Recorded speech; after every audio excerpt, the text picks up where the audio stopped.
Hi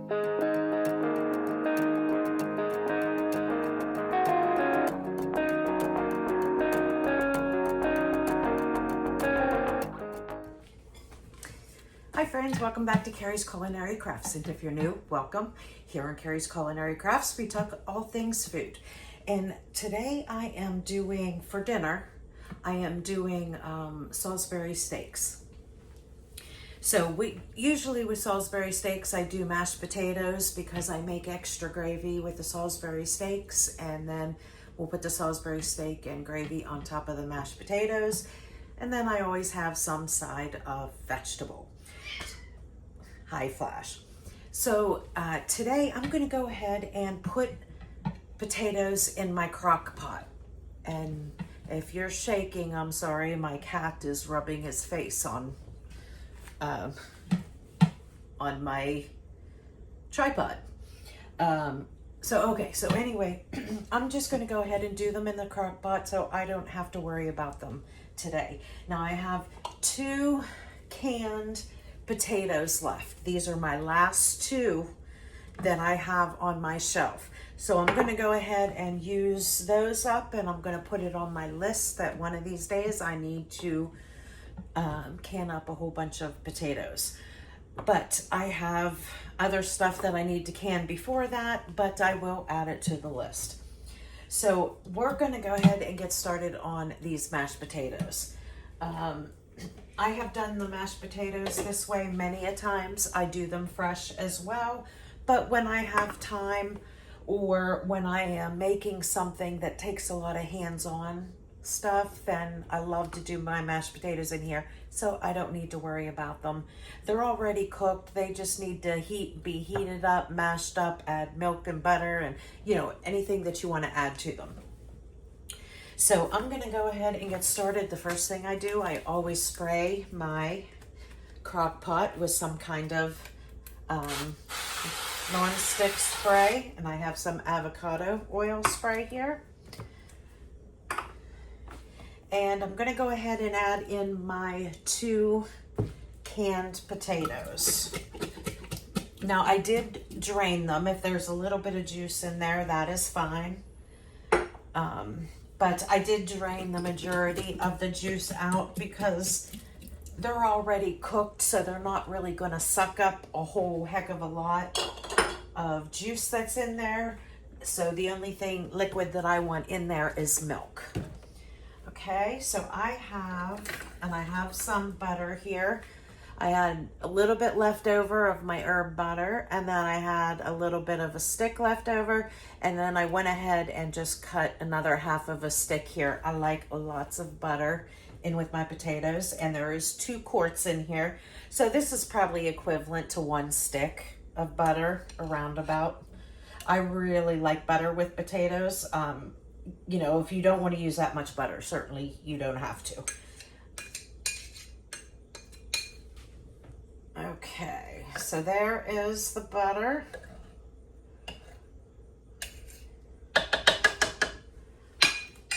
And then my secret ingredient that I always ask or add to my mashed potatoes. It's not really a secret ingredient. I tell everybody because when they ask me, oh my gosh, what is in your potatoes? This is what I put in them. I put in a little log of goat cheese. You can find different kinds of flavors. You can find plain, whatever kind of flavor that you like. I usually buy the garlic and herb goat cheese, and this, I'll just stick this whole log in there. And that gives it a really nice creamy texture with a little sharpness of cheese. If you've never had goat cheese, it's the consistency of cream cheese, but is close in taste to like a feta cheese. It's just not quite as strong, but it adds a beautiful zing of flavor to whatever it is you're using the cheese for. So it's a stronger cheese. So if you like feta, you'll definitely like this. If you're a person that doesn't like feta, because it's a little too strong. You might want to try this because it's not quite as strong as feta, but it still has a nice zing to it. So there is my whole log of that, and I'm gonna go wash my hands before I put in my seasonings. Okay, so there I have the potatoes, butter, and goat cheese in there. Now I'm gonna go ahead and add some seasonings. I'm gonna add salt. Now these potatoes have nothing in it. There was no salt or anything in the can with the potatoes. So they definitely need salt. So I'd say, you know, probably a good 2 teaspoons, maybe even a tablespoon in there. And then pepper. Pepper to taste. We like a lot of pepper. Even my granddaughter likes pepper and likes a little spice in her food. And this is garlic powder. And that is all the seasoning I'm going to put in it. Salt, pepper, garlic powder. And then I'm going to add in a little bit of milk for creaminess. And it's always easier to add more milk when you need it. I'm just going to add a little bit for right now, get them heated up, mash them, and if I need more milk, then I'll add more milk. If I don't, then I won't. So I'm just going to add maybe maybe 1 cup. It might not quite been a cup, but probably close to that. And then that's it. I'm going to put the lid on, and I am going to put this on low, and I'm just going to let it go. Whenever I check on it later, I'll use my potato masher, mash things up, mix it up, see if it needs any more milk. I'll taste it for seasoning.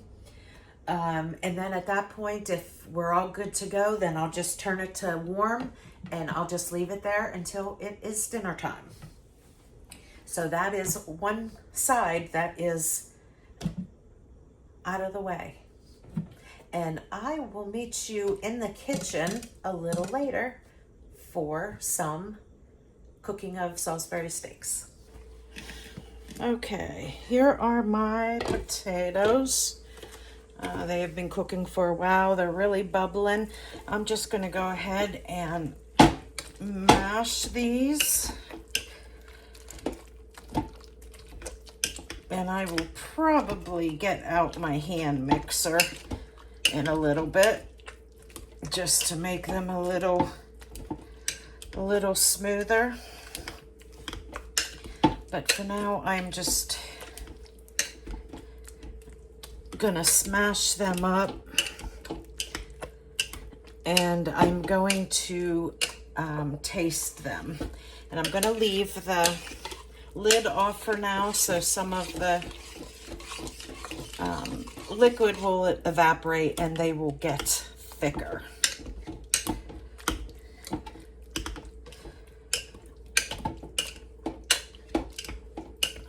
And then that way all the steam that builds up doesn't stay in there and go into the potatoes. It will lift off of the potatoes.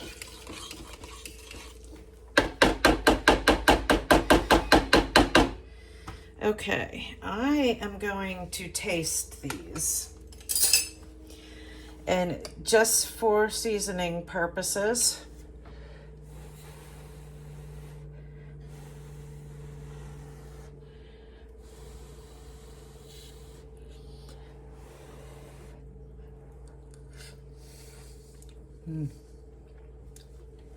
okay.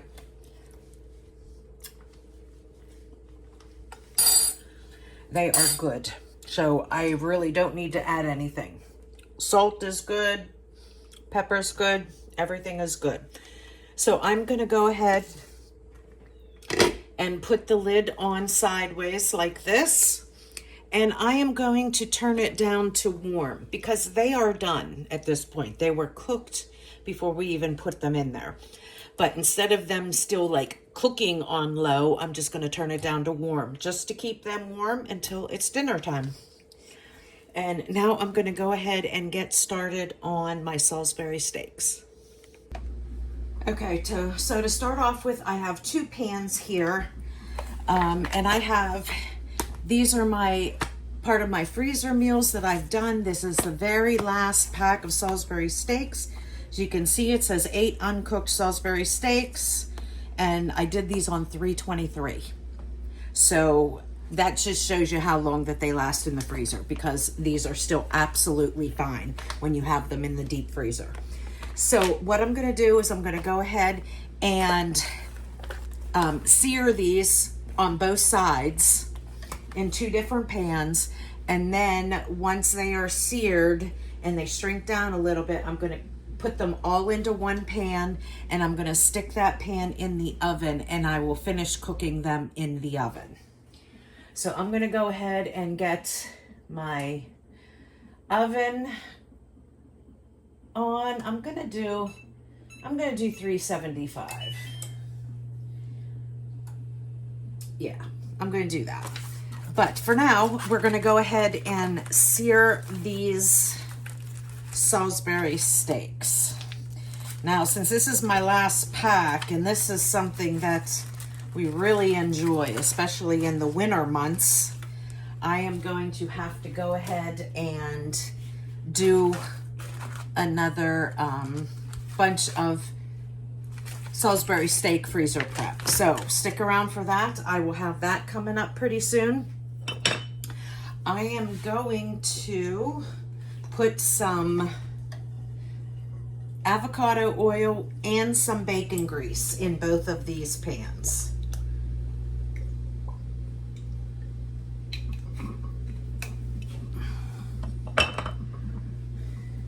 Got some bacon grease from when I did my bacon the other day. You know what? Let's do. We'll use this. And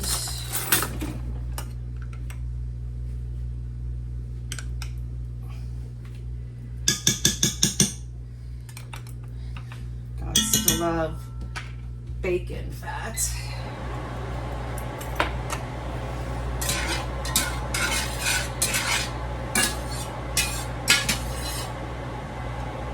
All right, now I'm going to go ahead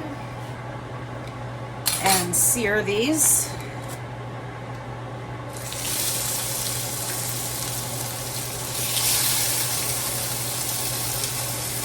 Oh, that one is coming apart.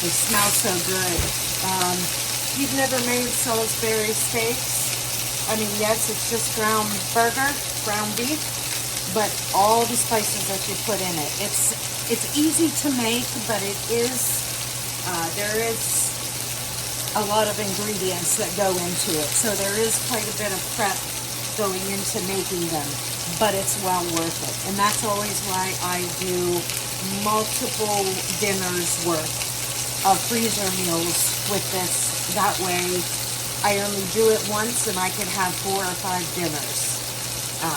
And like you saw on the thing, it lasts a long time in the deep freezer.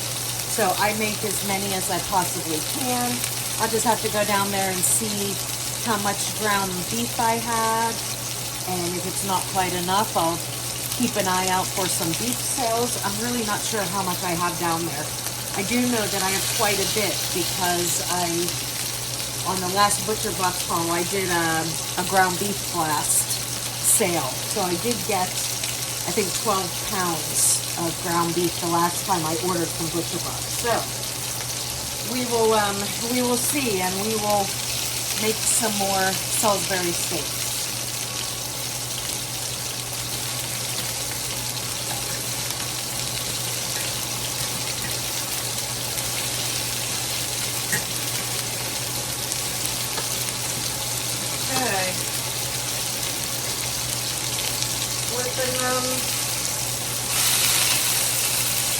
And like I said, we're just, oh, these are a little dark. I'm just wanting to sear them on each side.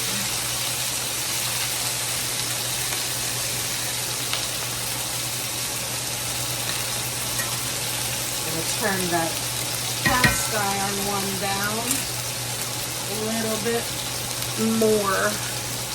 Cast iron always gets way hotter than everything else.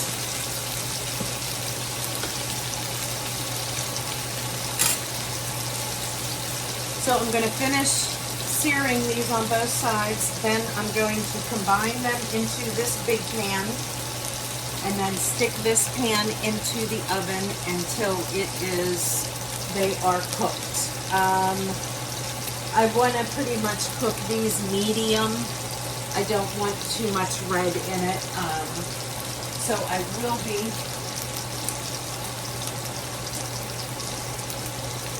I will be cooking them at least to 160.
Okay, now I'm going to go ahead and put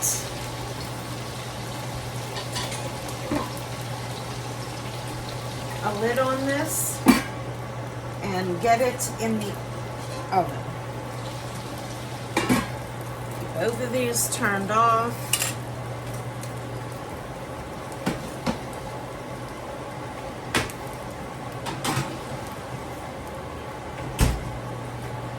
And I will be using this pan to go ahead and make some brown gravy. Let me see how much grease is in there. It's fine to have a little bit of grease, but you don't want to have a whole bunch. So we'll see if I need to. Yeah, I'm going to take some of that.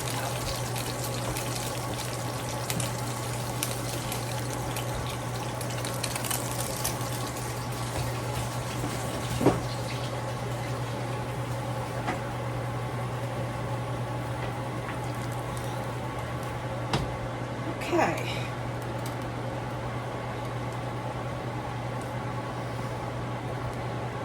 And then actually I am taking advantage of the store and these packets, and I'm going to use this for my brown gravy.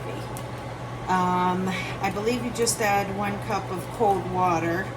So I'm doing 2 of them, so I'm going to need 2 cups of liquid. I have some broth in my refrigerator, so I'm going to use that first. So I have some broth here. Yes, it's chicken broth, but really doesn't matter. Look how gelatinous this is. That was some good bone broth that I made with the last, when I cooked up my chicken legs the other day, when I made barbecue chicken legs. I cooked them in the Instant Pot and made some broth with the bones. So, okay, we got some broth.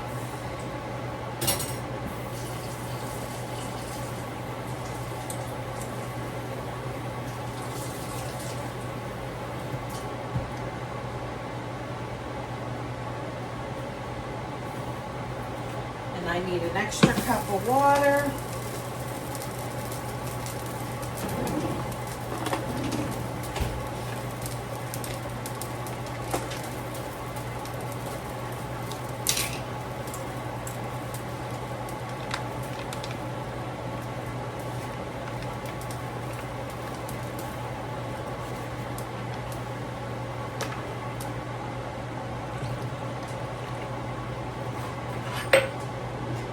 I'm just going to whisk this up, make sure to get any lumps out.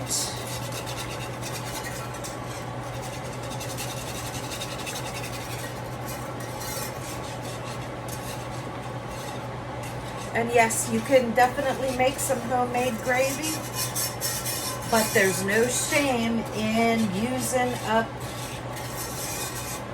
some seasoning packets from the store. That is what they are there for. The seasoning packets are really cheap, and it's a good way if you have a good stock of them, which I do. I have a whole tote full of all different kinds of seasoning and gravy packets, just to help me out.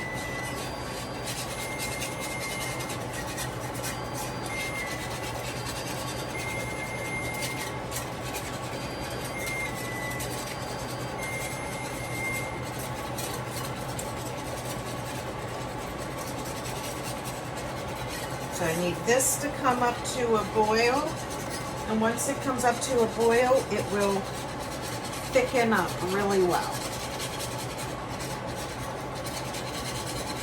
And then it'll be ready, and then what I will do is pour it on top of the Salisbury steaks. And I made 2 packets of gravy because I made the mashed potatoes.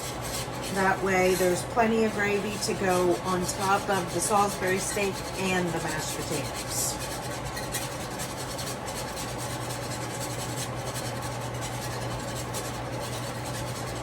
And it's coming up to a boil, so it's going to thicken right up here.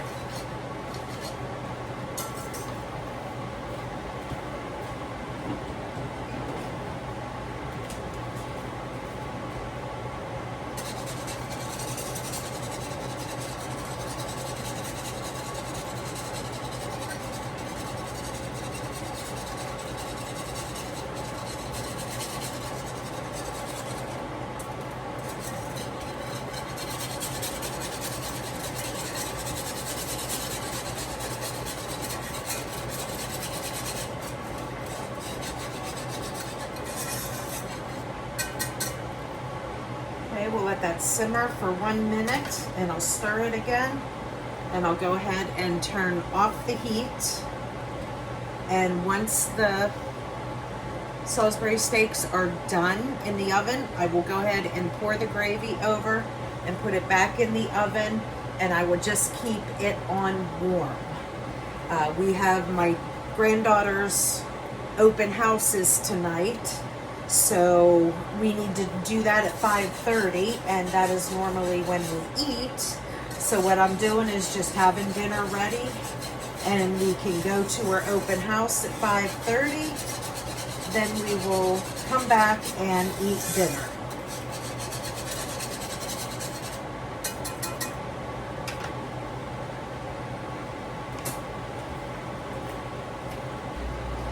Okay, I am going to go ahead and check my Salisbury steaks.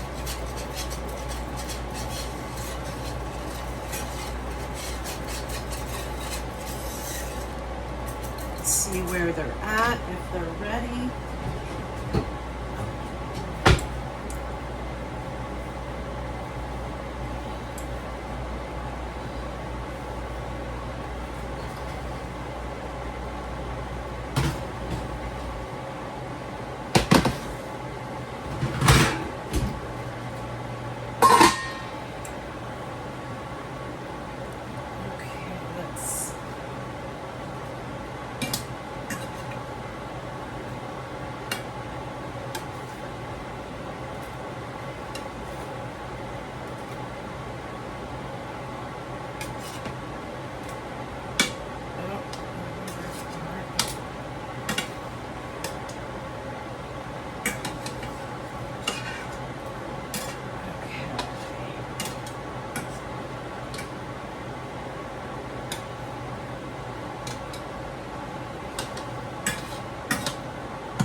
'70s and 180s, 190.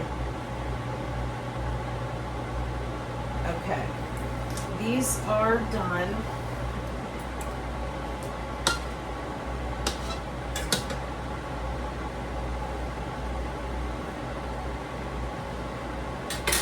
So I am going to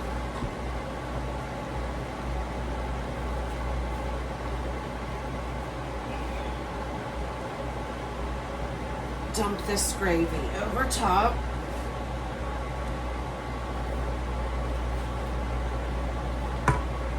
Almost dropped. I need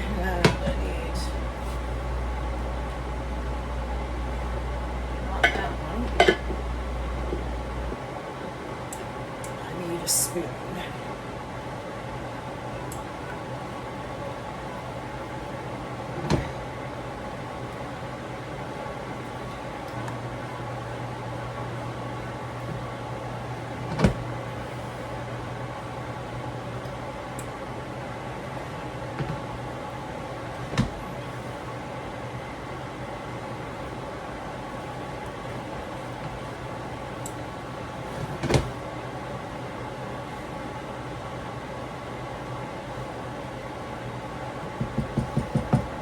All right, and there we go.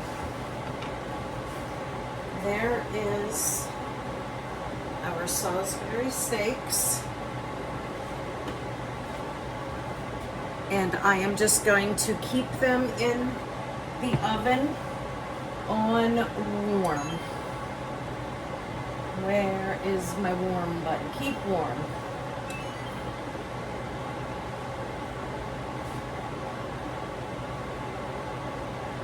That is it.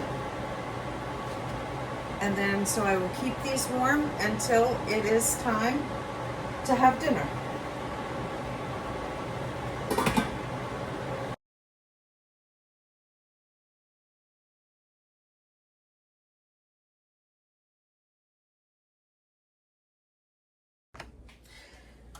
Okay, for today's dinner, I am going to make us some chicken salads. I have 3 large chicken breasts here that I am going to cook up. And then I have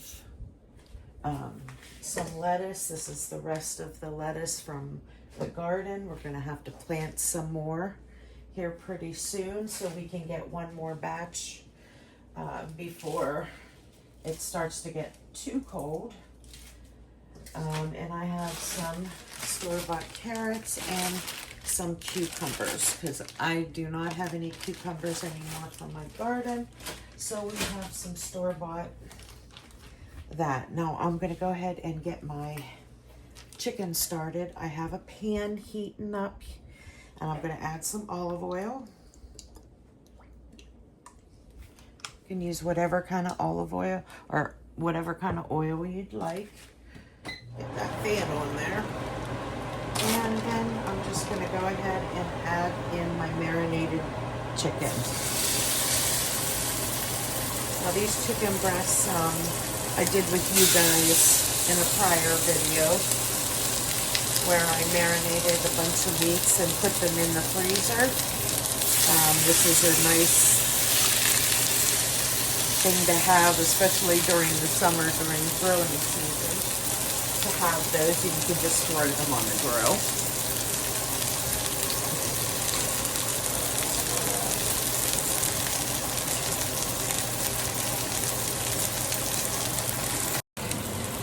Okay, so for my salad, I'm doing pretty basic.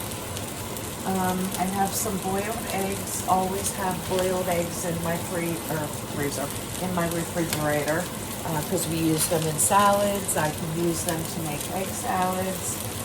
People can use them as snacks, especially now since my granddaughter is now moved in with us full time. Now that she's getting ready to start school.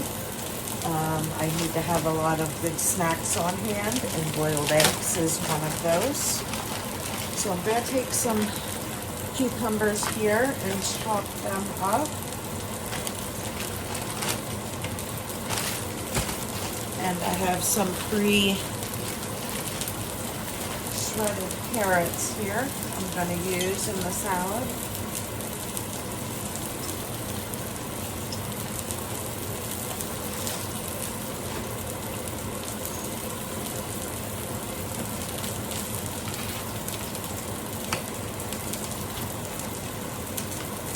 Ends off, and then I'm going to give these a rinse. Even though they say they're pre-washed, I still rinse them.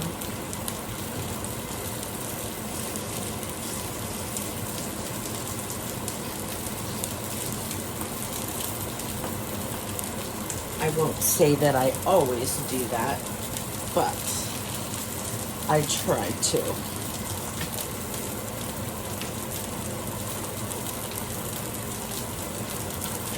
So I'm going to slice up these cucumbers.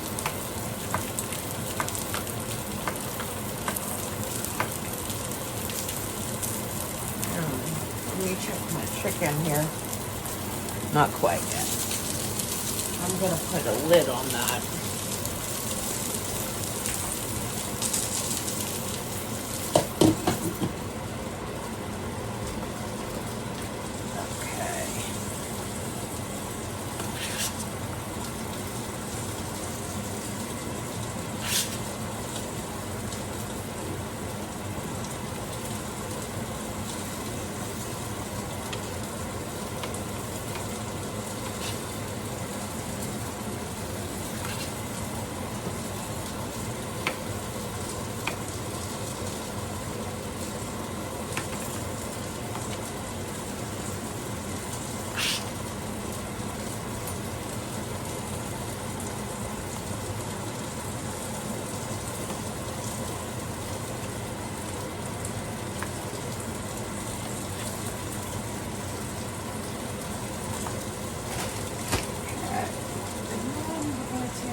Tomatoes. Let's see which ones look like they are. Seem like they're more than ready. That one's still. Oh no, it's got a soft spot. So.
tomatoes.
Got this wee little bit of mozzarella cheese. I'm going to go ahead and shred that up on the salad as well.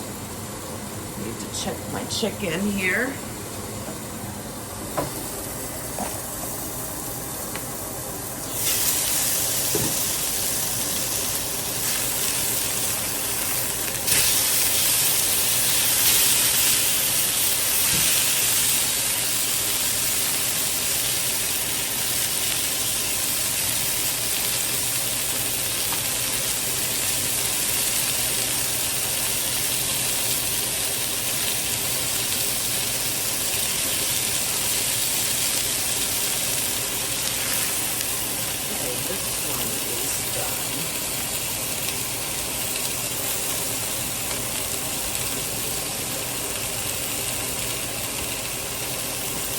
Other two still need a few more minutes.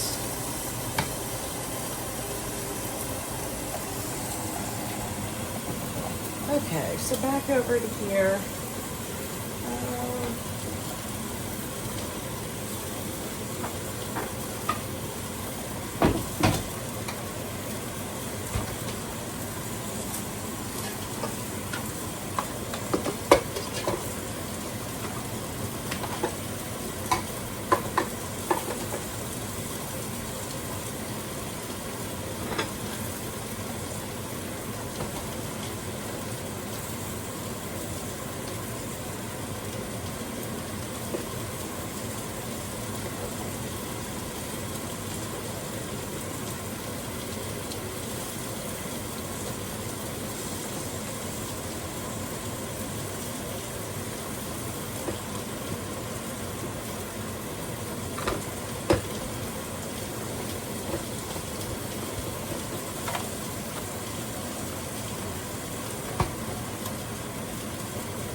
Okay, some peeled boiled eggs, and we're going to chop these up and put on my salad as well.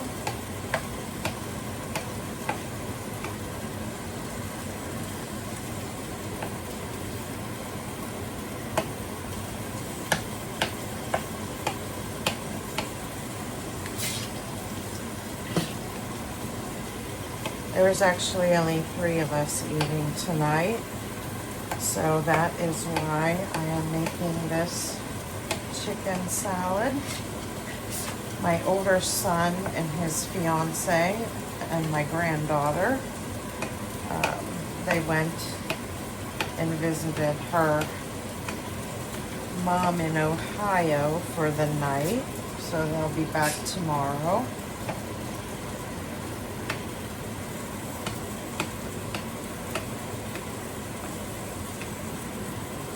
It's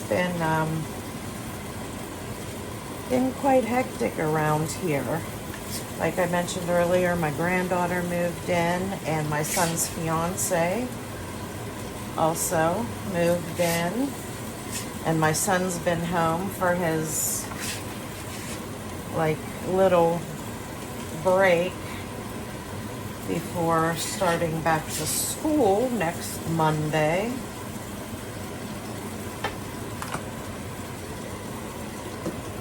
He graduates next May, so he'll be done, and my younger son just started.